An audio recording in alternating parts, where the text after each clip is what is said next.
पुढच्या अर्धा ते पाऊण तासात जो संवाद होणार आहे त्याच्यामुळे जर तुमच्या आयुष्याला दिशा मिळाली नाही तर कदाचित इतर कुठल्याच गोष्टींनी दिशा मिळेल की नाही याविषयी मला शंका आहे. इतकं प्रेरणादायी व्यक्तिमत्व आत्ता तुमच्या समोर बसलेलं आहे आणि ते पुढच्या 30 ते 40 मिनिटात तुमच्यासमोर जेवढं शक्य आहे तेवढं उलगडण्याचा प्रयत्न मी करणार आहे. याचं कारण असं आहे की आपल्या देशाला स्वातंत्र्य मिळून 75 पेक्षा अधिक वर्ष झाली. आपल्याकडे जागतिकीकरण आलं त्याला देखील आता 1990 साली सुरू झाला असं आपण ढोबळ मनाने म्हटलं तर त्याला देखील 35 वर्ष आपल्याकडे झाली. या 35 वर्षात खूप काही या देशात बदललं, परंतु त्या ग्लोबलायझेशनचा जो फायदा होता तो शहरांपर्यंत पोचला. ग्रामीण भागामध्ये मात्र त्याचा फायदा अजूनपर्यंत पूर्णपणे पोचलेला नाही. त्यामुळे एक भारत आहे आणि एक इंडिया आहे. जो इंडिया आहे तो गुळगुळीत उंच चकचकीत मॉल इमारती यांच्यामध्ये आम्हाला दिसतो, IT मध्ये दिसतो. तो जगात ठासून सांगतो की IT इज इंडियाज टुमॉरो. आणि एक भारत आहे तो गरिबीचे आणि शेतकऱ्यांच्या आत्महत्यांचे आकडे देखील आमच्या समोर मांडत असतो. या दोन्ही एकमेकांशी विसंगत असणाऱ्या अशा गोष्टींमध्ये एक सुवर्णमध्य आहे आणि त्या सुवर्णमध्याचं नाव आहे रावसाहेब. रावसाहेब,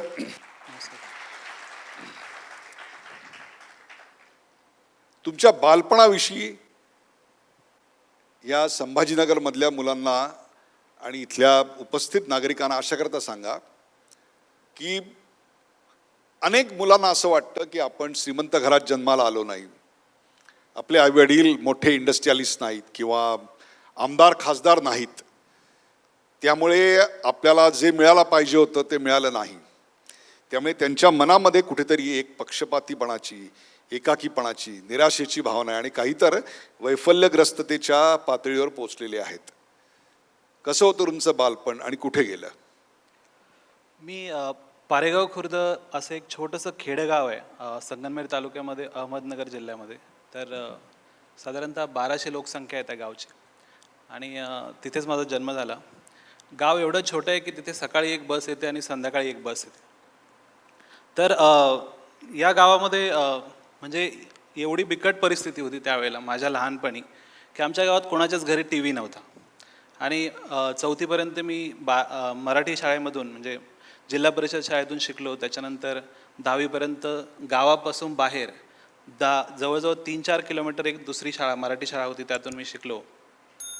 आणि परिस्थिती एवढी बिकट होती, आम्ही 5 भावंड आणि त्यात मी सगळ्यात लहान आणि आईवडील अशिक्षित. म्हणजे शेत असं की आम्ही दुष्काळी भागात असल्यामुळे फक्त पावसाळ्याच्या पाण्यावर होणारी शेती तेवढीच आमची शेती. तर लहानपणी असे काही प्रसंग मी बघितलेत की घरामध्ये दिवाळीचा सण होत नाही आहे, म्हणजे गोडधोड बनत नाही आहे. मला आठवतं मी 5वीला असताना जवळजवळ म्हणजे 5वीच्या वर्गात माझा म्हणजे मी एका गायन स्पर्धेला होतो आणि त्यावेळेला आमच्या सरांनी आम्हाला सांगितलं की तुम्हाला रंगीत कपडे घालून यायचे. आणि तो काळ असा होता की पायात चप्पल पण नसायची आणि मुंबईला जे भावंड आहेत, चुलत भाऊ वगैरे, त्यांचे जुने कपडे आम्हाला गावी यायचे आणि त्यातून मग आमचं शाळेतलं जो युनिफॉर्म असायचा तो तयार व्हायचा.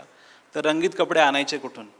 तर तशा वेळेस माझी आई एकच व्यक्ती असा होता की जो पंचायत समितीत कामाला होता आणि त्यांच्या घरी जाऊन ते कपडे मागायला गेली की तुमच्या मुलाचे कपडे द्या. आणि मीही तिच्याबरोबर गेलो होतो. तर तो प्रसंग मला अजूनही आठवतोय की आई त्या मुलाच्या आईकडे मागते की माझ्या मुलाला शाळेत रंगीत कपडे घालून यायला सांगितले आणि तुम्ही देता का म्हणून. तर त्या समोरच्या आईने म्हटलं की मी माझ्या मुलाचे कपडे कसे काय देऊ, ते उष्टे झाले तर. म्हणजे त्यावेळेस मला वैयक्तिक असं जाणवलं की गरिबी काय असते. आणि तिथून पुढे तो प्रवास असाच होत गेला. वडिलांचं कुठलं तरी एक लोन होतं, बँकेचे माणसं दर 15 दिवसाला 1 महिन्याला घरी यायचे. कधी हांडा घेऊन जा, कधी गोणी पोतं घेऊन जा धान्याचं. अशा अनेक गोष्टी जप्ती म्हणून, जप्ती हा प्रकार माझ्या लहानपणी माझ्या डोक्यावरती एवढा फिट होता की जप्ती म्हणजे खूप मोठी भीती. बँकेचे माणसं येत आहेत, काहीतरी आपल्या घरातून घेऊन जाणार आहे. सो अशा परिस्थितीतून लहानपण गेलं आणि 10वीपर्यंत कधी चप्पलही अनुभवायला मिळाली नाही, अशा प्रकारे मी शिकलो. तर त्या प्रकारचं बालपण आम्ही अनुभवलं आहे. ग्रामीण भारत म्हटला म्हणजे 4-5 व्यवच्छेदक अशी लक्षणं आमच्या समोर येतात. त्यातलं एक असतं प्रचंड अस्वच्छता, अंधश्रद्धा, अशिक्षित आणि त्याहीपेक्षा सुद्धा प्रचंड जातीय विषमता आणि प्रत्येक घराच्या पाचवीला पूजलेली गरिबी जी तुमच्याही वाट्याला आली. या गरिबीनं रावसाहेब भोगेला काय शिकवलं? आज मी इथे बसलोय, मला असं वाटतं की ह्या सगळ्यांचं मोटिवेशन ती गरिबीच आहे. कारण जर मी एक खूप चांगल्या शिक्षित फॅमिलीमध्ये असतो, माझे आईवडील खूप श्रीमंत असते, तर कदाचित मी इतरांसारखाच अमेरिकेमध्ये कुठेतरी सेटल्ड असतो किंवा इतर कंट्रीजमध्ये सेटल्ड असतो आणि मी त्याच प्रकारचं लाईफस्टाईल एक्सपेक्ट केलं असतं. बट मला असं वाटतं की गरिबीने जे काही शिकवलं त्यातून मला परत असं वाटलं की आपण गावाकडे आलं पाहिजे आणि आपण त्या असंख्य मुलांना हेल्प केली पाहिजे की जी त्यांना खरंच गरज आहे आणि जी मी वैयक्तिक अनुभवली. आणि मी एकटाच नाही तर माझ्या वयाची अनेक त्यावेळेची मुलं त्याच परिस्थितीतून जात होती. हे माझं एकट्याचं असं नव्हतं. आमच्या गावाला भिगार पारेगाव बोलायचे सर. भिगार पारेगाव ते पिढ्यानपिढ्या चालत आलेलं नाव होतं. पण त्या गावामध्ये कुठलाही माणूस एवढा श्रीमंत नाही, त्याला प्रत्येक वेळी जर शनिवारचा बाजार असायचा, त्या बाजारातून जर त्याला काही विकत आणायचं असेल तर त्याला घरातली काही ना काही गोष्ट विकायला लागायची. कधी धान्य असेल, कधी डाळी असतील, कधी काही असेल. अशाच प्रकारचे सगळं लोक तिथे मी बघितलेत. बोटावर मोजण्या इतकी लोकं अशी होती की ती श्रीमंत होती किंवा त्यांना घरात 2 वेळचं जेवण पोटभर मिळत होतं. त्यामुळे अशा असंख्य मुलं आहेत आणि तसं होतं. आत्ता परिस्थिती बदलली आहे, पण त्या गावाची ती परिस्थिती तशीच होती. पण अशा परिस्थितीतून तुम्ही एका पारेगाव खुर्द अशा एका ठिपक्यातून, ज्याचं लोकसंख्या 1000च्या आसपास सुद्धा आहे की नाही अशी शंका आहे, त्या गावातून तुम्ही एका मोठ्या शहरात आलात शिकण्यासाठी. काय होता अनुभव? कारण ग्रामीण मुलांना एक जो न्यूनगंड असतो तो म्हणजे आपण ग्रामीण आहोत हा आहे, आणि त्याहीपेक्षा आपली आर्थिक परिस्थिती कमी आहे. त्याच्या सर्वात वरचा न्यूनगंड असतो तो म्हणजे आपल्याला इंग्रजी येत नाही. Did you face this? Exactly, I did actually. म्हणजे मी जेव्हा मी 10वीपर्यंत एज्युकेशन कंप्लीट केलं, मी आमच्या शाळेतला टॉपर विद्यार्थी होतो. म्हणजे त्यावेळेला मला डिस्टिंक्शन होतं 10वीला आणि त्यातून हे होतं की मी ॲक्च्युली हुशार आहे ही स्वतःला इंटरनल फिलिंग होती. आणि जेव्हा मी 12वी पास झालो, म्हणजे हा फक्त मोठ्या शहरातला नाही अनुभव, मी माझ्याच गावातून जेव्हा संगमनेरसारख्या शहरात गेलो त्यावेळेस तिथली मुलं आणि आम्ही यांच्यामध्ये खूप मोठा फरक होता. म्हणजे तो फरक असा होता की आम्हाला पहिल्या बेंचवरती बसायला मिळायचं नाही, दुसऱ्या बेंचवरती बसायला. गावाकडून आलेली मुलं एवढी सप्रेस केली जातात आणि आमचा कॉन्फिडन्स त्यांच्या कपड्यांकडे बघून, ते गाडीवरती येतात ते बघूनच अर्धा कॉन्फिडन्स गेलेला असतो. त्यामुळे आम्ही नेहमी, मी 2 वर्ष सेकंड लास्ट बेंचवरती काढली आणि त्यावेळेस मला कुठेतरी फील झालं की माझा आत्मविश्वास हे लोक डाऊन करत आहेत. आणि लिटरली 10वीला डिस्टिंक्शन असलेलं मी 12वीला सेकंड क्लास घेऊन पास झालो. आणि त्यावेळेस मला असं वाटलं की माझं आयुष्य संपत चाललं आहे की काय, आणि मी कुठेतरी फेल होतो आहे की काय. वडिलांनी सांगितलं, मी तुझ्यासाठी फक्त एकच गोष्ट करू शकतो, खंडीवर मेंढ्या घेऊन देऊ शकतो, तेवढं मी माझ्या परीने मी तेवढंच तुझ्यासाठी करेल. मेंढ्या तर घ्यायच्या नव्हत्या आणि 5वा असल्यामुळे फॅमिलीमध्ये वाट्याला शेतातलं असं काम यायचं की भाऊ नांगर चालवतोय आणि मी त्याच्या भाकरी घेऊन जातोय, किंवा शेतातलं मेन काम त्यांच्याकडे आणि मला असं कुठं काम म्हणजे साईड वर्क बोलतात ना, ते करावं लागायचं. तर त्यातून प्रॉब्लेम असा व्हायचा की नातेवाईकांमध्ये आईवडील जेव्हा सांगायचे की कोण काम करतं, तर हा मोठा मुलगा करतो, हा छोटा काही कामाचा नाही आहे. म्हणजे माझ्या घरातली इमेज अशी होती की हा काही कामाचा नाही, हा काहीच करू शकत नाही आयुष्यामध्ये. तर मी डोक्यात हे फिट केलं होतं की मला अभ्यासाशिवाय पर्याय नाही. मी शेती करू शकत नाही, तिथे क्रेडिट नाही आहे, तिथे आपल्याला ॲप्रिशिएशन मिळत नाही. तर मग मी 12वी सोडली आणि त्यावेळेस आईवडिलांना सांगितलं की नाही, मला इथे थांबायचं नाही. मी मुंबईला गेलो आणि पार्ट टाईम जॉब शोधलं आणि पाटकर कॉलेजला, मी गोरेगावला होतो, तर तिथे BSc कम्प्युटर सायन्स करायला सुरुवात केली. तर विचार असा होता की पार्ट टाईम काहीतरी जॉब करायचा आणि आपलं शिक्षण कंप्लीट करायचं. ऐकलं होतं की मुंबईमध्ये पैसा असा उडतोय आणि तो फक्त पकडता आला पाहिजे, आणि त्या याच्यावरती त्या विश्वास ठेवून मी मुंबईला गेलो. ही जी मुंबईत पैसा, ही जाणीव, असा काही प्रसंग घडला की तुम्हाला वाटलं की मुंबईत पैसा भरपूर आहे? ॲक्च्युली मी जेव्हा गेलो होतो ना, त्यावेळेस माझा एक असाच मुंबईचा मित्र भेटला होता आणि तो आमच्या गावी एका जत्रेच्या कार्यक्रमाला आला होता. तर त्याने मला सांगितलं, म्हणजे तो ऑफकोर्स गावच्या प्रत्येक मुलाला मुंबईच्या मुलांचं अट्रॅक्शन खूप असतं, कारण त्यांचे कपडे, त्यांची बोलण्याची स्टाईल, आम्ही नेहमी इम्प्रेस असतो त्यांच्यावरती. तर मग ती एक अट्रॅक्शन होतं, अरे किती भारी लाईफस्टाईल जगतं, यांचे कपडे किती भारी, बोलतात किती भारी. तर मी त्याला रिक्वेस्ट केली होती की मी जेव्हा येणार ना तेव्हा मला थोडंसं गाईड कर. तर तो मला जेव्हा मी मुंबईला गेलो तो मला बऱ्याच ठिकाणी 1-2 महिने घेऊन फिरला आणि त्यातून मला असं दिसलं की काय भारी लाईफस्टाईल आहे, म्हणजे हेच आपल्याला हवं होतं आणि इथे आपण पैसा कमवू शकतो. आणि मी सेकंड इयरला असताना ICICI बँकेमध्ये डॉक्युमेंट कलेक्शनचं काम करायचो, म्हणजे एक DSA होता. तर जे काही मोठे उद्योजक आहेत ते जे लोन काढायला ॲप्लिकेशन करायचे त्यांच्या फाईल्स त्यांच्या घरी जाऊन आणण्याचं काम मला होतं. Sort of a courier boy. हं sort of a courier boy. Exactly. So आणि पार्ट टाईम जॉब होतं. मला दुपारी 3 वाजता कॉलेज सुटायचं, त्याच्यानंतर संध्याकाळी 7 वाजेपर्यंत. तर तेव्हा मी अशा काही लोकांना भेटलो की ॲक्च्युली त्यांचे बिझनेसेस खूप चांगले सेट होते. मी त्यांचा बिझनेस जवळून बघितला फक्त डॉक्युमेंट कलेक्ट करण्यासाठी. पण त्यातून मला दिसलं की अरे हे लोक तर म्हणजे खूप रिस्क घेत आहे लाईफमध्ये. म्हणजे त्यावेळेस 50-50 लाखाचे लोनच्या फाईल मी घेऊन जायचो. तर मला असं मग त्यांचा बिझनेस समजून घ्यायचा प्रयत्न केला आणि त्यातून मला असं कळलं की इथे पैसा आहे. आता फक्त आपल्याला तो मिळवायचा आहे. आणि आणखी एक प्रॉब्लेम असा झाला की गावाकडून गेल्यामुळे इंग्लिश अजिबातच येत नव्हती. मराठी भाषा एकदम घाटी आमची संगमनेरी भाषा. हिंदी कुठे बोलता येत नाही. आणि माझं नाव रावसाहेब, मुंबईमध्ये कोणाचंच नाव असं नाही. त्यामुळे प्रत्येक वेळी कॉलेजचे फ्रेंड्स नेहमी नावावरून हसणार किंवा टीचर्सने विचारलं की तुझं नाव काय सांगायला गेलं की मग पूर्ण वर्गात एक हशा पिकणार. आणि कॉन्व्हेंटमधली मुलं तर जेव्हा पुढे जाऊन म्हणजे वर्गात असा मुलगा शोधायचा जो उंच आहे आणि त्याच्या मागे मी लपून बसायचो. अशी सिच्युएशन होती कारण बोलताच येत नव्हतं. आणि लिटरली जेव्हा इंग्लिश आणि फाउंडेशन कोर्सचे जे इंग्लिशमधले क्लासेस असायचे ते तर मी बंकच करायचो. कारण तिथे नेहमी असे प्रश्न विचारले जायचे की मला इंग्लिशमध्ये बोलता नाही, ती उगाच बेइज्जती होईल त्याने मी कधी त्या क्लासला बसलोच नाही. तर नंतर त्यातून असं झालं की मला असं वाटलं की ह्या गोष्टी ज्या आहेत त्या आपल्याला कुठेतरी मागे टाकतायत. आणि मग सेकंड इयरला एक असा टर्न आला की मला माझ्या शिक्षकांनी वर्गाच्या बाहेर एका प्रश्नावरून काढून दिलं आणि म्हटलं आता मी याचा बदला घेणार. तिथून लायब्ररीत गेलो. आमचं एक जावाचं एक J2CR म्हणून एवढं मोठं बुक असतं ते घेतलं आणि ते जवळजवळ पुढचे 15 दिवस रात्रंदिवस. ज्या मंडळींना जावा म्हणजे काय, म्हणजे अनेक महिलांना जाऊ माहिती असते म्हणून म्हणतोय की Java is an object oriented programming language की जी आत्ता जवळपास 600 कोटी प्लॅटफॉर्मवर डेव्हलपिंगसाठी वापरली जाते. जस्ट अनादर व्हर्च्युअल ॲक्सिलरेटर असं त्याचं एक काय म्हणू आपण ज्याला, it's not a formal version of it, पण अनेक जे IT क्षेत्रात आहेत ते त्याचं असं फुल फॉर्म सांगत असतात. Go ahead.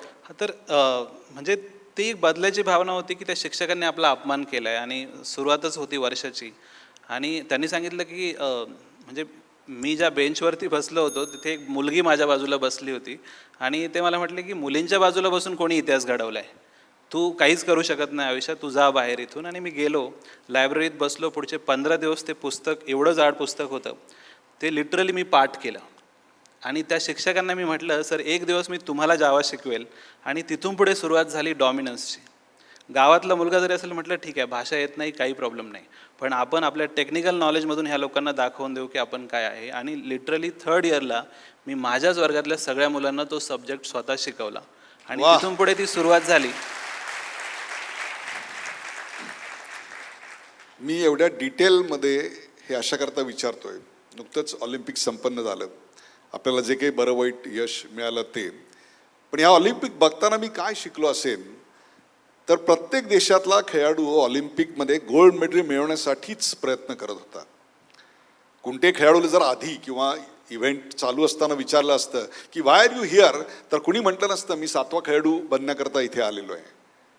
मग पहिला खेळाडू आणि 7वा खेळाडू याच्यात फरक काय असतो, तर फरक असतो त्या पदापर्यंत, त्या क्षणापर्यंत जायची त्यांची जी प्रक्रिया आहे, मेहनत आहे, ती जी साधनं उपलब्ध किंवा साधनं कमी असताना सुद्धा त्यावर मात करत रोजची दिनचर्या कशी होती, आयुष्यातले टप्पे काय आले, हा संघर्ष ज्यांना कळतो ना ते रावसाहेब घुगे बनतात. आणि म्हणून मी तुमच्या समोर उघडतोय. So you started teaching. वर्गातल्या मुलांना शिकवायला सुरुवात केली. ते शिक्षक भेटले का नंतर मग? हां, त्याचाच पुढचा इन्सिडेंट थोडा मजेदार आहे. मी BSc कंप्लीट झालं माझं आणि त्यातही मला फर्स्ट क्लास मिळाला मुंबईमध्ये पाटकरसारख्या कॉलेजमध्ये. आणि MScला ॲडमिशन घ्यायचं होतं तर त्यावेळेस बाकीचं काहीच माहीत नव्हतं. पण MSc करायचं आहे, मास्टर्स करायचं आहे, तर ते करायचं कसं? जवळजवळ 50,000 टोटल फीज होती आमची MScची. आणि त्यावेळेला मी काही बँकात लोन मागायला गेलो आणि तिथे असं वाटलं की आपल्याला फर्स्ट क्लास आहे, आपण लोन मिळेल आपल्याला इझिली. 2-3 बँकात गेलो, तिथे असं वाटलं की म्हणजे त्यांनी सांगितलं की तुझ्या घरात कोणीच काम करत नाही आहे, कोणी सॅलराईड नाही आहे, त्याच्यामुळे तुला लोन मिळू शकत नाही. असाच एक प्रसंग झाला. फायनली असं वाटलं की चला एक लास्ट बँकमध्ये ट्राय करून बघूया. आणि तिथे गेल्यानंतर तो मॅनेजर मला बोलला की तू म्हणजे तुला लोन का हवं आहे? तर म्हटलं एज्युकेशन, माझे हे सर्टिफिकेट्स आहेत, सगळं नीट आहे. मग त्यांनी परत तोच प्रश्न विचारला की तुझा बाप काय करतो म्हणे. तर म्हटलं सर सायंटिस्ट आहे माझा बाप. आणि तर म्हणे कुठे सायंटिस्ट आहे? तर म्हटलं गावीच असतात ते, शेतीवरती रिसर्च करत आहे म्हटलं. नंतर त्यांना मी येताना बोलून आलो की सर असं आहे की माझे वडील शेतकरी आहे, निरक्षर आहे, गावाकडेच असतात. मी मुंबईमध्ये पार्ट टाईम जॉब करून शिक्षण करतो आहे आणि मला MSc करायचं आहे. त्यासाठी मला एवढ्या पैशांची गरज आहे आणि माझे क्रेडेन्शियल्स चांगले आहेत, तर मी नक्कीच जॉब मिळेल आणि मी ते प्रीपे करेल. ते म्हणे मला असं नसतं, तुला जर लोन हवं असेल तर तुझ्या घरात कोणीतरी सॅलराईड, कोणीतरी गॅरंटी द्यावी लागते. तर म्हटलं ठीक आहे. ते सोडून दिलं मी आणि माझे जे ज्युनियर्स होते, म्हणजे मी जेव्हा MSc करणार फर्स्ट इयरला असताना त्याच्या मागचे मुलं, तर ते मला ओळखायचे त्या डॉमिनन्समुळे. तर ते मला म्हणे की आमचा जावाचा क्लास तू घेतो का? आणि तिथे मला 3 मुलं मिळाली. त्या 3 मुलांनी मला 2,500 रुपये दिले होते फीज म्हणून. त्यातून मी माझा पहिला इन्स्टॉलमेंट कॉलेजमध्ये भरला आणि त्या 3 मुलांनी पुढच्या 1 महिन्यामध्ये आणखी 14 मुलांना आणलं. त्या 14 मुलांनी आणखी 82 मुलांना आणलं आणि तिथून ती सुरुवात झाली. क्या बात आहे. सो फर्स्ट इयरला मी लाखात पैसे कमवत होतो MSc फर्स्ट इयर करत असताना. आणि माझ्याकडे second year, by end of the second year जवळजवळ 250-250 मुलांची बॅच झाल्या होत्या. म्हणजे जवळजवळ 4 बॅचेस असायच्या. पण ते 2 वर्ष एवढे डिफिकल्ट होते की मी एका झोपडपट्टीमध्ये मुंबईमध्ये राहायचो. गोरेगाव म्हणून, संतोषनगर म्हणून एरिया आहे. आणि सकाळी 6 वाजता माझा डे सुरू व्हायचा. सकाळी 6 वाजता क्लासला जायचं, 7 वाजल्यापासून तर दुपारी 3 वाजेपर्यंत कंटिन्युअस शिकवायचं. त्या 4 बॅचेस होत्या. वेगवेगळे सब्जेक्ट्स मी शिकवले त्यांना, टेक्निकल सब्जेक्ट. ते कंटिन्युअस 3 वाजेपर्यंत शिकवायचं. तिथून पुढे कॉलेजला जायचं. संध्याकाळी 8 वाजेपर्यंत आमचं कॉलेज असायचं. कॉलेज करून घरी 9 वाजता पोचायचं. तिथून परत त्या क्लास घेण्याचं प्रिपरेशन रात्री 12 वाजेपर्यंत. 12 ते 2 माझं MScचं प्रिपरेशन. आणि दररोज 2 वाजता झोपून सकाळी 6 वाजता परत. असं 2 वर्ष मी लिटरली खूप मेहनत केली. मी जो स्ट्रगल म्हणत होतो ना, तो हा लक्षात घ्या. आणि त्या 2 वर्षात मी गावी सुद्धा आलो नाही कधी, म्हणजे सणाला पण आलो नाही, काही नाही. कंटिन्युअस याच्यामध्ये होतो. आणि मास्टर्स म्हणजे माझं MSc झालं त्यावेळेस मला डिस्टिंक्शन मिळालं पुन्हा मास्टर्सला. आणि L&T इन्फोटेकमध्ये माझं पहिलं जॉब कॅम्पस थ्रू झालं. आणि तिथून पुढे मग कॉर्पोरेट लाईफ सुरू झाली. पण मग अमेरिकेला कसं जाणं झालं? आणि जसा एक कल्चरल शॉक, पारगाव खुद्द ते संगमनेर ते मुंबई होता आणि मुंबई ते कॅलिफोर्निया, हा प्रवास कसा झाला आणि तिथे पहिला कल्चरल शॉक काय बसला? व्हॉट डिड अमेरिका टॉट यू? सो मला ॲक्च्युली म्हणजे बाहेरच्या कंट्रीमध्ये जायचंच नव्हतं. म्हणजे मी ठरवलं होतं की क्लासेस व्यवस्थित चालले होते, शिक्षण सम्राट होता आला. क्लासेस मी नंतर बंद केले. म्हणजे जेव्हा मी कॉर्पोरेटमध्ये गेलो की मला असा अनुभव आला की आपल्याला अजून खूप शिकायचं आहे. मी जे काही शिकवतोय ते फक्त थेरॉटिकल आहे, त्याचा इंडस्ट्रीमध्ये कुठेच यूज होत नाही. तर ते जे आहे, आपल्याला इंडस्ट्री खूप मोठी आहे, बाहेरचे क्लायंट्स बरोबर काम केलं होतं, त्यातून असं जाणवलं की आपल्याला अजून खूप काही शिकायचं आहे. आणि आपण जे शिकवतोय मुलांना ते आपण त्यांना ॲक्च्युली मूर्ख बनवतोय. म्हणजे तिथे तो पहिला ट्रिगर होता ना की जे कॉलेजमध्ये चाललं आहे ते इंडस्ट्रीमध्ये अजिबातच नाही आहे. आणि आत्ताही सिच्युएशन तशीच आहे. म्हणजे आपण जे काही पूर्ण इंडियामधले कॉलेजेस बघतोय इंजिनिअरिंग, मी तुम्हाला सांगतो इंजिनिअरिंग कॉलेजचे ॲडमिशन सगळीकडे कम्प्युटर सायन्स आणि ITचे फुल असतात. बट माझ्या माहितीनुसार कुठेही एवढं प्रॅक्टिकल शिकवलं नसतं. प्रत्येक मुलाला पुण्या मुंबईला जाऊन क्लास लावावा लागतो, प्रत्येकाला CDAC करावं लागतं आणि मगच ते इंडस्ट्रीत. एवढं करून कंपन्यांना पुन्हा त्यांना ओरिएंटेशन प्रोग्राम कंडक्ट करावे लागतात. एक्झॅक्टली. सो हा खूप मोठा गॅप आहे सध्याच्या सिच्युएशनमध्ये, तो अजूनही आहे. तर मला असं इच्छा होती की आपण इंडियातच राहायचं, काहीतरी करायचं. एक सोशल किडा लहानपणापासूनच होता. तर मला पुढे जाऊन माझं स्वतःचं काहीतरी करायचं हे तेव्हापासून होतं. मी लिटरली 6 वर्ष माझा पासपोर्ट काढला नाही, म्हणजे कॉर्पोरेटमध्ये असताना. पण नंतर ज्या सिस्टमने धक्के दिले, म्हणजे गव्हर्नन्समध्ये तुम्ही रॅशन कार्ड काढायला जा, तिथे तुमच्याकडे ब्राईब मागितली जाते. म्हणजे 4 महिने मी लिटरली रॅशन कार्डच्या ऑफिसमध्ये फेऱ्या मारत होतो एक कार्ड काढण्यासाठी. लिटरली लास्ट मोमेंटला तिथे असलेल्या एका लेडीच्या थोबडात मारून मला यावं लागलं की एजंट येतोय, तुम्हाला 2 मिनिटात काम होतं आहे आणि मी लिटरली 4 महिने फेऱ्या मारतोय, काम होत नाही आहे. किंवा पुण्याला होतो कामाला त्यावेळेस नॉन पार्किंगमध्ये गाडी न लावलेली असता, म्हणजे चांगल्या ठिकाणी गाडी लावलेली असता, हवालदार उचलून घेऊन जातोय आणि मग त्या DCP पासे जवळजवळ दिवस मी टाकतोय की मी तुम्हाला 1 रुपया भरणार नाही, कारण तुम्ही चुकीच्या ठिकाणावरून माझी गाडी उचलली आहे, ती व्यवस्थित ठिकाणी लावली होती. म्हणजे ह्या गव्हर्नन्स आणि सिस्टमचा प्रचंड त्रास त्या 6 वर्षात मला झाला. आणि मग तिथे कुठेतरी असं वाटलं की India is worst to live. इथे आपण आपल्या मुलांनाही फ्युचर देऊ शकत नाही आणि आपलं इथे काही फ्युचर नाही. त्यावेळेस मी ठरवलं की आता आपल्याला बाहेर जायचं आहे, तिकडेच सेटल व्हायचं आहे आणि परत इथे यायचं नाही, कारण इथे काही लाईफस्टाईल नाही आहेत आणि हे नाही. तो अनुभव आला, पासपोर्ट काढला आणि लकीली एका स्टार्टअप कंपनीमध्ये जॉब करत असताना त्यांनी माझा विजा प्रोसेस केला आणि मी 2014मध्ये US गेलो. युएसनी काय शिकवलं? युएसचं चित्र काय होतं? सो फर्स्ट टाईम जेव्हा मी ती US सॅन डिएगोला कॅलिफोर्नियामध्ये लँड झालो होतो, तर लहानपणापासून वयांच्या कवरवरती जे पिक्चर बघतो ना आपण, ग्लॉसी दिसतात ते चांगले माउंटन हे, तर तिथे उतरल्यावर पहिल्यांदा मला ते जे USचं चित्र दिसलं, असं वाटवलं की हे HD लाईफ आहे, हाय डेफिनेशन लाईफ आहे. आपल्याकडे सगळीकडे धूर धूर दिसतो किंवा अस्वच्छता दिसते, तिथे सगळीकडे एवढं चकाचक क्लीन आणि उघड्या डोळ्यांनी बघितलं ना तर असं वाटतं की हे लाईफ आहे.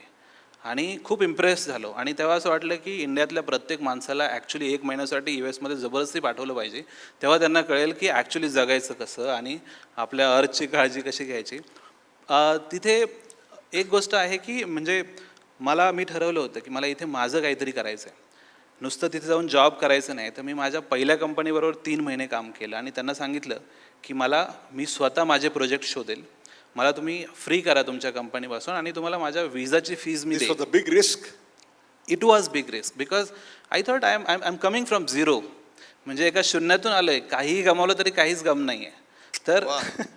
तर मला असं वाटलं की लेट्स टेक अ रिस्क. आपल्याला काय करायचं आहे ते डोक्यात फिट होतं की आपण इथे बनून कॉन्टॅक्ट्स बनवायचे, हे TCS, इन्फोसिस, विप्रो कसे काम करतात ते शिकायचं आहे.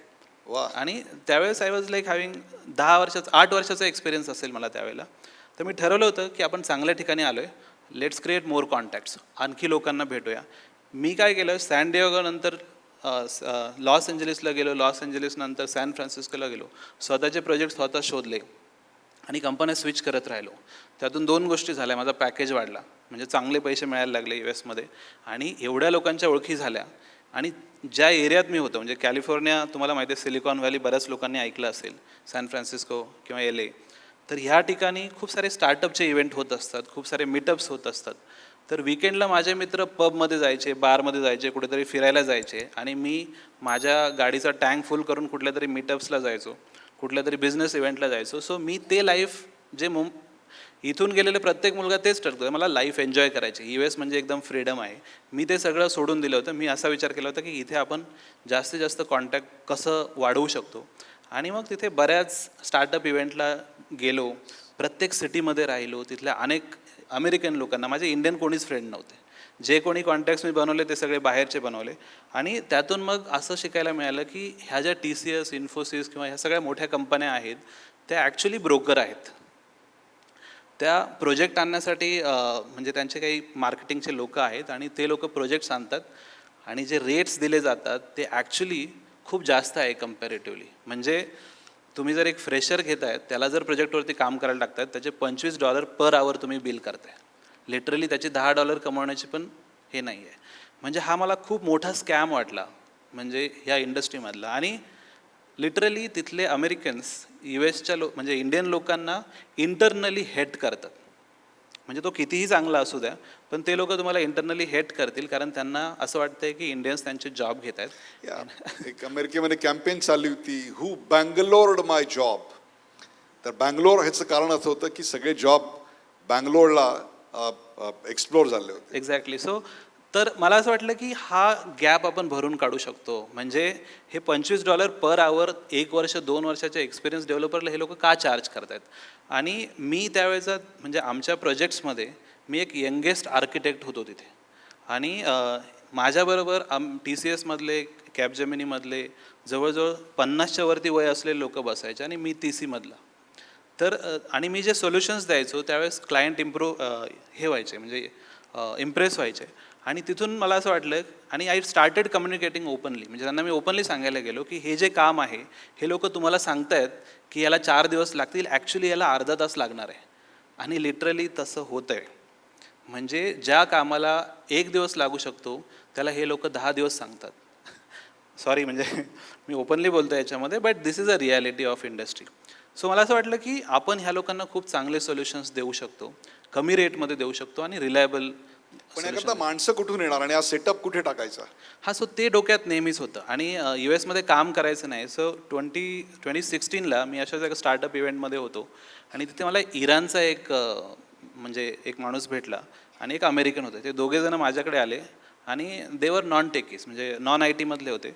तो जो इराणचा होता त्याच्या वडिलांची इराणमध्ये ज्वेलरी आणि डायमंड्सची मॅन्युफॅक्चरिंग हे होती, कंपनी होती.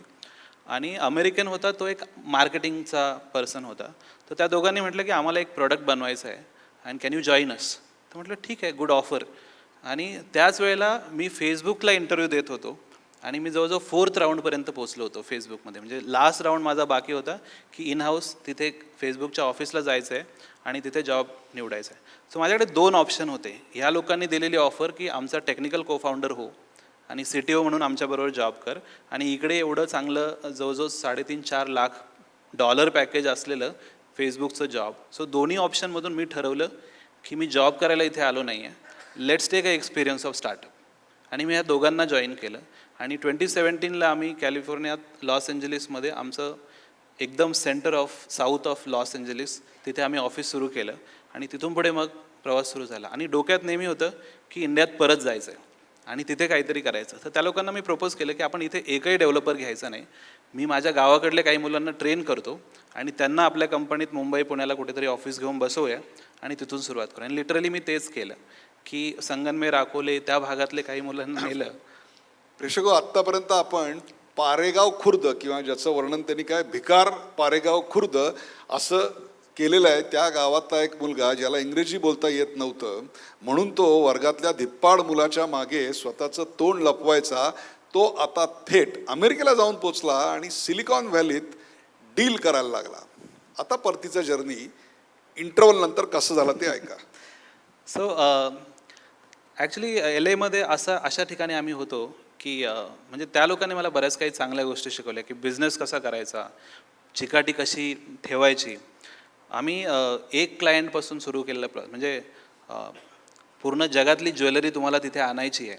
हिरे आणि डायमंड एकाची किंमत काही करोडो रुपये आहेत, ते तिथे आणायचे आणि ते तिथल्या लोकांना विकायचे आहेत. हे खूप रिस्की आणि मोठं काम होतं आणि याला टेक्नॉलॉजी बनवणं माझ्यावरती होतं.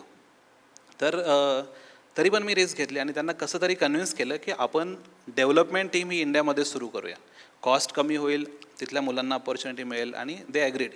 सो मी 2017ला मुंबईमध्ये ठाण्यामध्ये ऑफिस सुरू केलं आणि तिथे काही मुलांना गावावरून नेलं, त्यांना ट्रेन केलं आणि मग सॉफ्टवेअर डेव्हलप करायला सुरुवात केली. जवळजवळ 2 वर्षामध्ये आम्ही तो प्रॉडक्ट बनवला. आमचा तिथे स्टुडिओ आहे आणि त्याचबरोबर तो B2B, business to business jewellery trade करण्यासाठी आम्ही ॲप्लिकेशन बनवलं. ज्वेलरी हे खूप सिक्रेटिव्ह फील्ड आहे. लोक सहजासहजी तुम्हाला किंमत सांगत नाही, कुठून येतं ते सांगत नाही, कसे आणतात ते काहीच सांगत नाही. त्या लोकांना कन्व्हिन्स करण्याची जबाबदारी होती की तुम्ही आमच्या प्लॅटफॉर्मवरती प्रोडक्ट पब्लिश करा. त्याला आम्ही डिजिटलाइज करतो आणि ते सगळं ट्रान्झॅक्शन लेट्स से तैवानमधून, चायनामधून ती ज्वेलरी आणि इंडियामधून ती ज्वेलरी अमेरिकेपर्यंत आणायची आहे. मग त्याची इन्शुरन्स सिस्टम, त्याची शिपिंग सिस्टम, हे सगळं आम्ही खूप कॉन्फिडेन्शियल गोष्टी चांगल्या प्रकारे ह्या मुलांच्या मदत घेऊन बनवल्या. आणि लिटरली तसे ट्रान्झॅक्शन सुरू झाले. म्हणजे मिनिमम $5,000 ट्रान्झॅक्शन आमच्या प्लॅटफॉर्मवरती व्हायला लागले मिनिमम. आणि काही ट्रान्झॅक्शन तर $50,000 पण होत होते. सो याच्यातून एक वेगळा कॉन्फिडन्स मिळाला की मी एकटा हे गोष्ट करू शकतो. आणि त्याचबरोबर त्या गावाकडली 7-8 मुलं जी आणली त्यांनी ती टेक्नॉलॉजी बॅकएंडला बनवली. हा कॉन्फिडन्स एक सांगून गेला की गावाकडे. मुलं मिळाली कशी? मी ॲक्च्युली म्हणजे गावाकडे आलो, त्या कॉलेजेसमध्ये गेलो, तिथे इंटरव्ह्यूज घेतले आणि तिथून ते सिलेक्ट केले. आणि मग ठाण्याला ऑफिस सुरू केलं आणि तिथून मग त्यांना बसवून ट्रेन केलं. मग ठाण्याहून पुन्हा पारेगाव खुर्दचा प्रवास कसा झाला? हां, तर मग हे सगळं आम्ही कोविडपर्यंत चालवलं. म्हणजे कोविडमध्ये ठाण्यामध्ये वागळे इस्टेटला ओरियाना बिझनेस पार्कमध्ये आमचं एक पूर्ण लॅविश ऑफिस होतं. आणि सगळी मुलं गावाकडली असल्यामुळे आमच्या इकडे ना कुठल्या दारूच्या पार्ट्या व्हायच्या, म्हणजे लिटरली आय टी इंडस्ट्रीमध्ये तो ट्रेंड आहे की फ्रायडे म्हटलं की कुठेतरी पबमध्ये जायचं किंवा कुठेतरी विकेंड आउटिंग करायची, प्यायचं, सगळी मजा करायची. आमची मुलं एवढी साधी होती की ते ॲक्च्युली म्हणजे शिक्षक दिनाला किंवा मग गुरुपौर्णिमेला ते मला फुलं घेऊन पाया पडायची. म्हणजे त्या कल्चरमध्ये आम्ही ते ऑफिस सेट केलं आणि ते मुलं साधीच होती. तर त्यांचं अशी इच्छा होती की आपण मुंबईमध्ये ना एक गुदमरलेलं आयुष्य जगतो आणि ते मलाही फिलिंग होतं लिटरली. म्हणजे मी बऱ्याच वाऱ्या अमेरिका US त्यावेळेस केल्या आणि ते सगळे मुलं बोलायचे की आपण हे गावाला सुरू करू शकतो का काहीतरी, आणि घरून जर काम करायला मिळत चांगलं होईल. आणि लकीली कोविड सुरू झाला. लकीली मी का म्हणतोय, कारण सगळ्यांसाठी ती दुर्दैवाची गोष्ट होती, पण आमच्यासाठी ती सुदैवाची गोष्ट होती. कारण कोविडमध्ये मी गावी एका सुट्टीवरती आलो होतो आणि त्या मधल्या ब्रेकमध्ये, आणि आमच्या गावचं इलेक्शन होतं आणि त्यावेळेस काही गोष्टी गावातल्या अशा दिसल्या की यार इथे खूप सारं करप्शन चालू आहे आणि सिस्टमची चीड तर नेहमीच होती. तर त्या 15 दिवसाच्या गॅपमध्ये मी गावाचा बराच अभ्यास केला आणि असं वाटलं की मी रिटायरमेंटनंतर इथे येणार आहे, तर रिटायरमेंटनंतर अजून 25-30 वर्षानंतर ह्या गाव पूर्ण उद्ध्वस्त झालेलं असेल, इथे काहीच नसेल.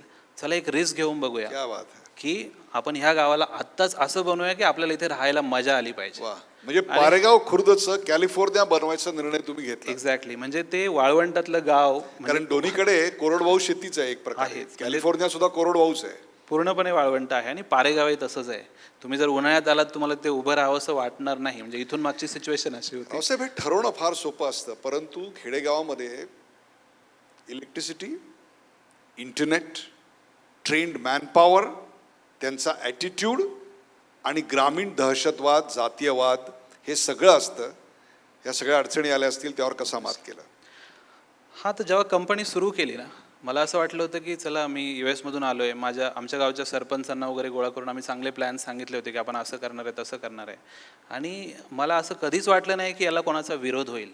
कारण ठरवलं असं होतं की प्रत्येक घरातला एक मुलगा घ्यायचा, तो कुठल्याही आर्टचा असो, कॉमर्सचा असो, सायन्सचा असो, त्याला IT शिकवायचं आणि आपल्याबरोबरच काम करायला लावायचं. That was a very clear intention की मी गावाला आलो क्या होतो बात आहे. आणि त्यातून असं वाटलं की ह्या मुलांना एकत्र करून मग आपण अनेक अशा ॲक्टिव्हिटी करू शकतो की ॲग्रिकल्चरल कंपन्या सुरू करू, मॅन्युफॅक्चरिंग करू आणि शेतकऱ्यांचं लाईफस्टाईल बदलू, ह्या विचाराने सुरू केलं होतं. कंपनीचं उद्घाटन झालं, 5,000 लोक आले होते उद्घाटनाला. त्या खेड्यामध्ये IT कंपनी टाकतोय ही बातमी कुठल्या लोकल यूट्यूब चॅनलने एवढी व्हायरल केली की मी US मध्ये बसलेलो असताना मला एवढे कॉल सुरू झाले की पहाटे 4 वाजेपर्यंत मला 15 दिवस कॉल येत होते. आणि मग असं वाटलं की हे फक्त पारेगावसाठी मर्यादित न ठेवता याला आपण महाराष्ट्रासाठी ओपन करायला हवं, कारण हे काहीतरी मोठं होऊ शकतं.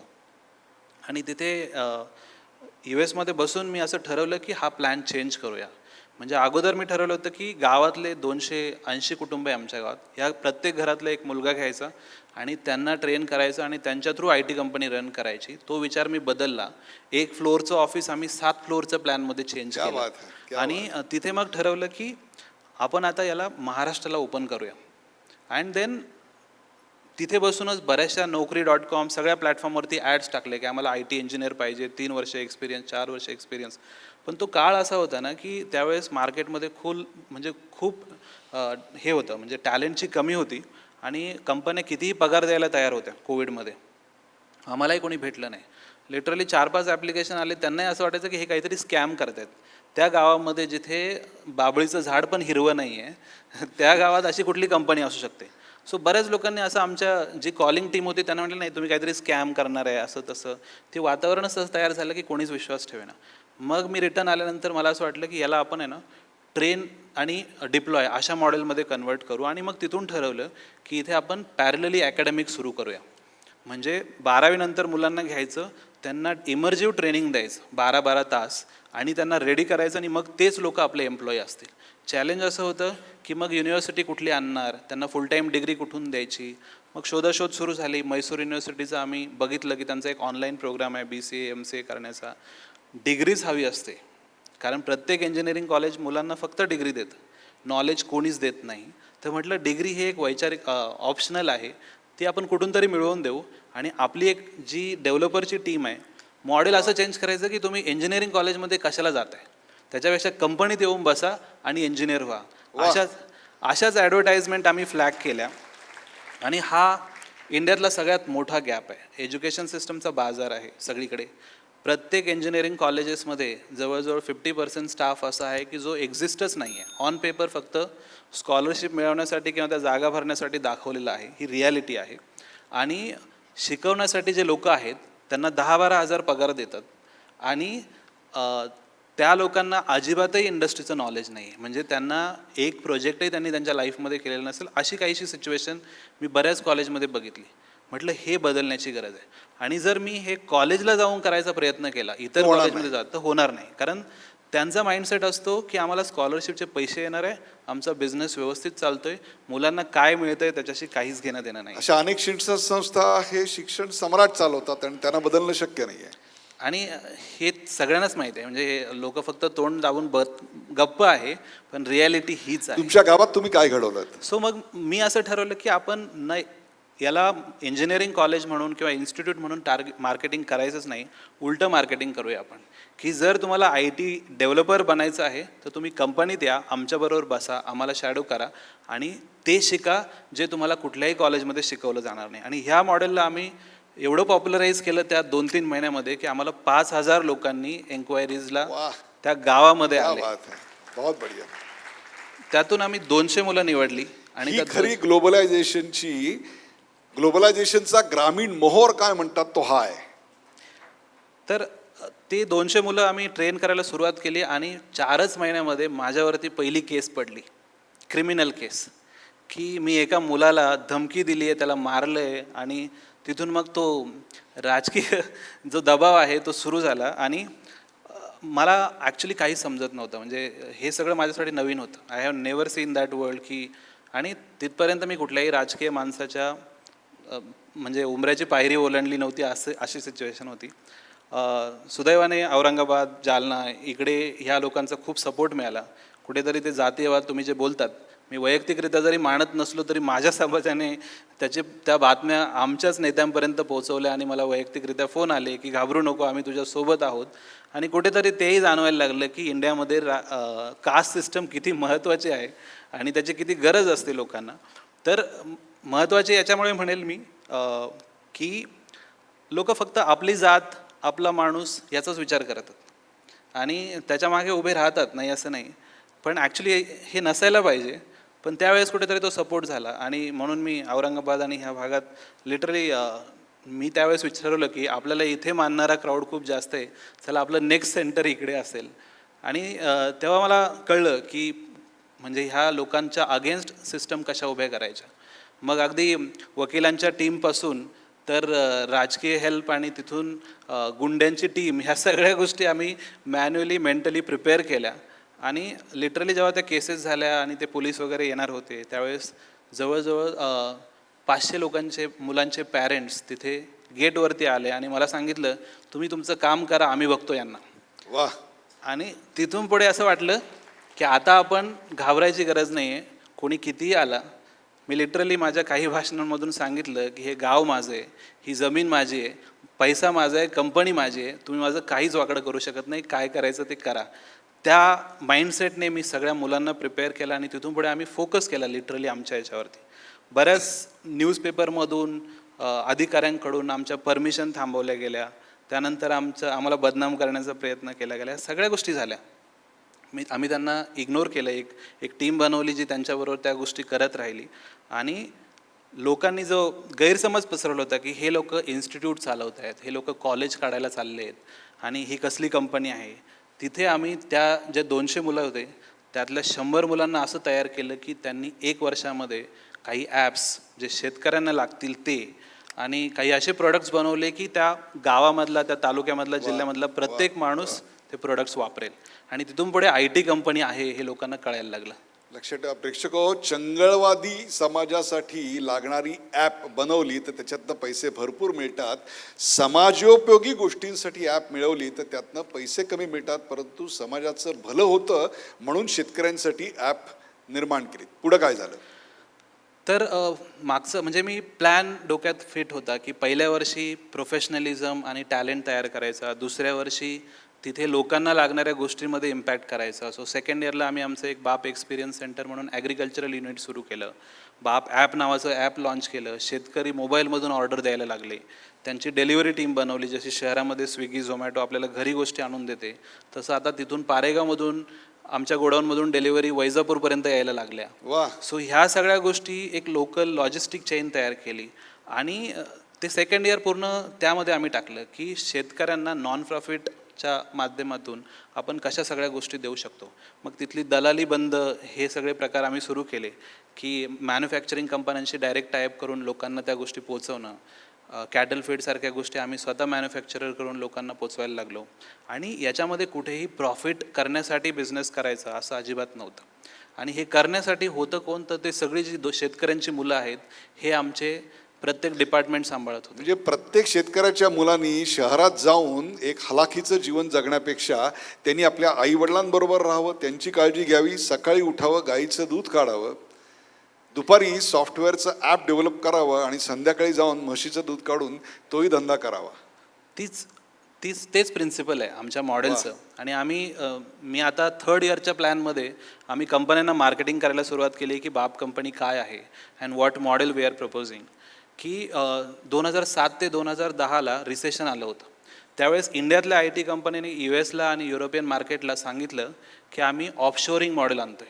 म्हणजे 95 लोक इंडियात बसतील आणि 5 लोक US असतील.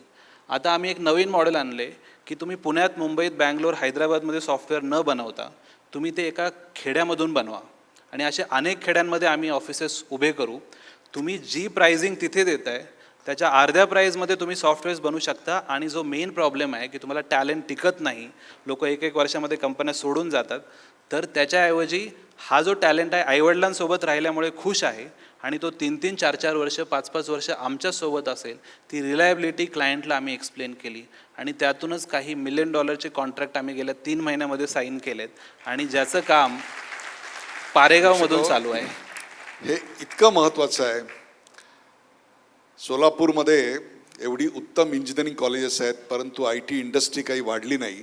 आणि हैदराबाद आणि पुण्याला ती सगळी ग्रॅज्युएट मुलं जातात आणि हुतात्मा एक्सप्रेस भरून वाहते आणि आम्हाला वाटतं गावचा विकास झाला. हा नसतो तर ती एक सूज असते. हे त्याचं उत्तम उदाहरण आहे. Same goes with many other cities. अनेक शहरांमध्ये आज भारतात हे घडतं आहे. ते चित्र बदलण्याची क्षमता ज्याच्यामध्ये आहे तो Raosaheb Ghuge. One last question. What is your next step? What is your next dream? Dream is की पहिली गोष्ट तर डिसेंट्रलायझिंग IT ही आमची एक टॅगलाईन आहे ज्याला आम्ही फुलफिल करायचा विचार करतो आहे. डिसेंट्रलायझिंग IT म्हणजे पुण्यात, मुंबईत, हैदराबाद, बँगलोरमध्ये जी गर्दी वाढली आहे आणि प्रत्येक गावाकडून इंजिनियर झालेला मुलगा त्याला ऑप्शनच नाही आहे, त्याला ITचे जॉब गावाकडे नाहीच आहे. तर तो पुण्याला जातो, मुंबईला जातो, तिथे होम लोन घेतो, होम लोन घेतल्यानंतर कार घेतो, कार लोन घेतो आणि तो तिथेच अडकून पडतो. त्याच्या मनात खूप इच्छा असते की गावात यावं, आईवडिलांसोबत राहावं, ते नॅचरल वातावरण अनुभवावं, पण तो कधी येऊ शकत नाही कारण तो हप्ते भरत असतो.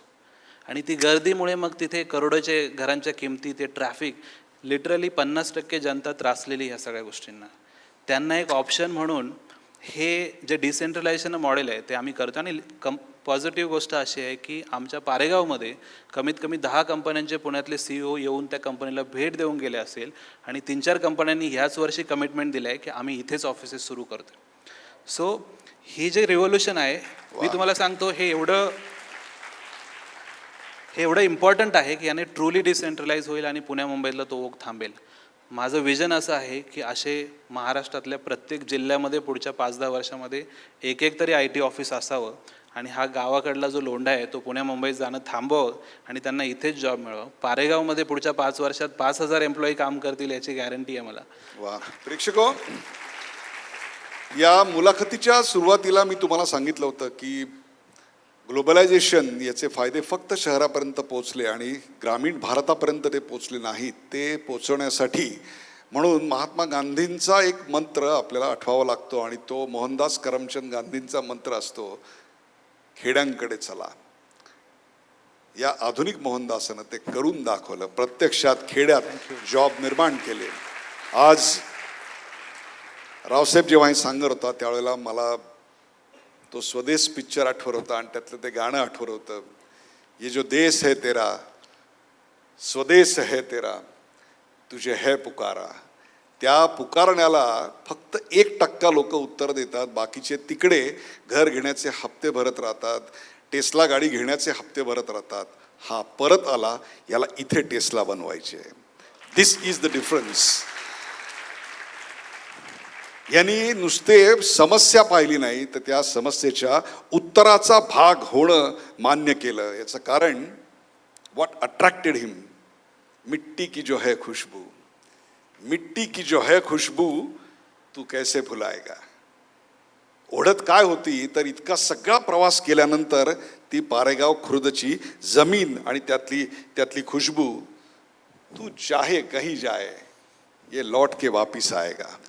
असे तरुण, हेच खरं भारताच्या ग्लोबलायझेशनचं खरं वैभव आहे. If there is one industry which can change the Fortune of the country, it is IT. IT is not income tax. It is not information technology. If IT has to be India's tomorrow, he is the future of it.